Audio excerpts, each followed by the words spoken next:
Soy César Willington Chapán, indígena del pueblo Cofán.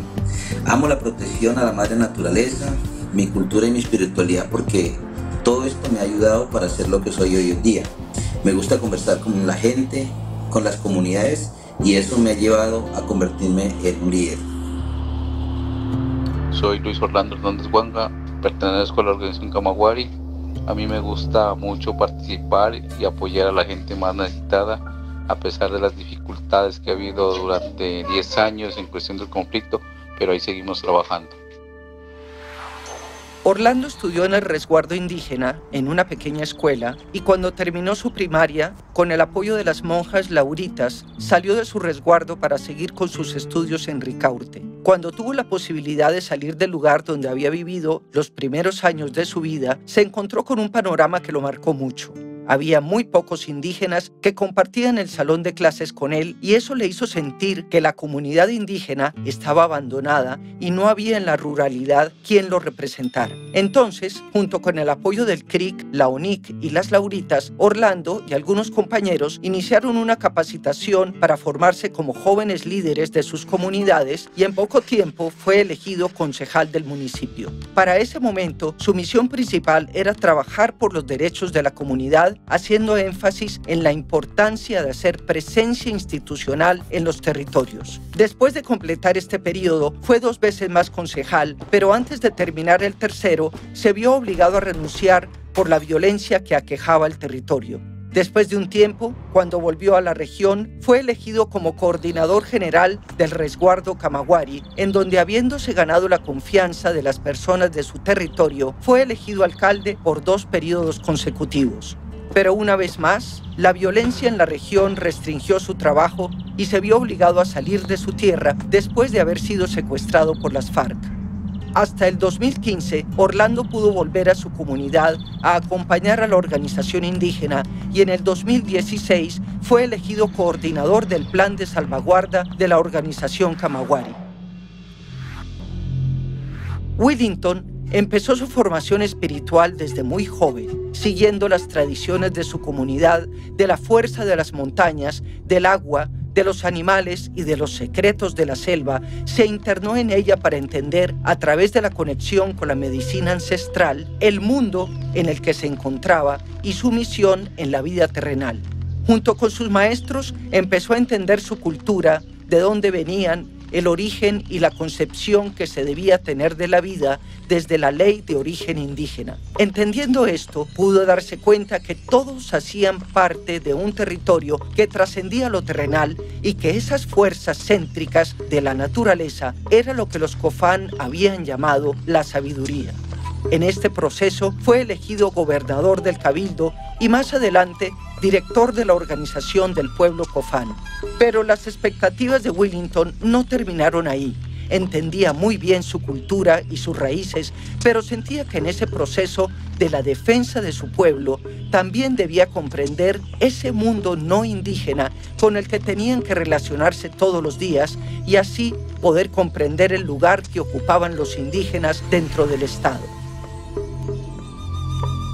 Comprendiendo que las bases de la justicia indígena están estructuradas sobre la oralidad, el conocimiento cultural, social y la espiritualidad, en el resguardo Camagüey se vio la necesidad de capacitar a los jóvenes para recuperar una tradición que por la tecnología y nuevas formas de educación se estaba perdiendo.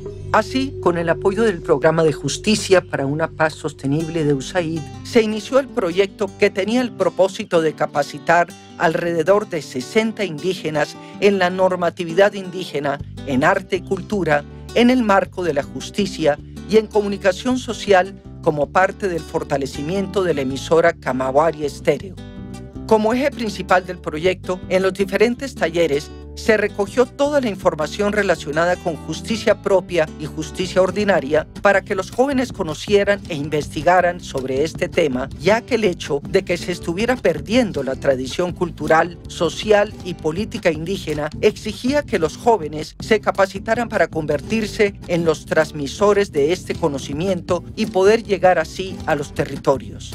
Desde el eje comunicativo, los jóvenes realizaron investigaciones en territorios sobre justicia propia, comunicación, historia y tradición, de las cuales surgieron 24 programas radiales en los que se desarrolló a profundidad este tema. En cuanto al arte y la cultura en el marco de justicia, se hizo un trabajo con el que se querían reforzar los valores sociales y culturales en los resguardos indígenas. Para ello, se desarrolló una actividad en la que participaron jóvenes, mujeres y niños y que consistió en tejer en conjunto como parte de su tradición artesanal.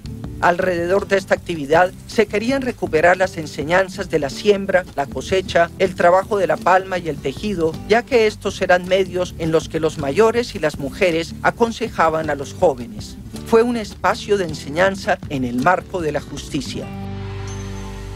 Cuando regresó a su comunidad, Wellington se centró en el fortalecimiento del plan de vida de su pueblo, que incluía justicia, educación, derechos humanos y sistema indígena de salud propia. Por eso, con el apoyo del Programa de Justicia para una Paz Sostenible de USAID, determinaron que el primer punto que se debía tratar era el del territorio, los recursos naturales y el medio ambiente. Entendieron que aplicar la justicia especial indígena no se trataba de copiar la normatividad y sanciones de la justicia ordinaria, sino que había que implementarla a partir de los usos y costumbres que definían el quehacer de la vida indígena en referencia a cómo había que comportarse y relacionarse en comunidad, teniendo siempre como base la recuperación de un territorio que por invasiones, descuidos externos y diversos proyectos había sido vulnerado. Había un desconocimiento de las posibilidades que existían para luchar por el territorio ancestral y por eso se inició un proyecto de capacitación para que los indígenas aprendieran la normatividad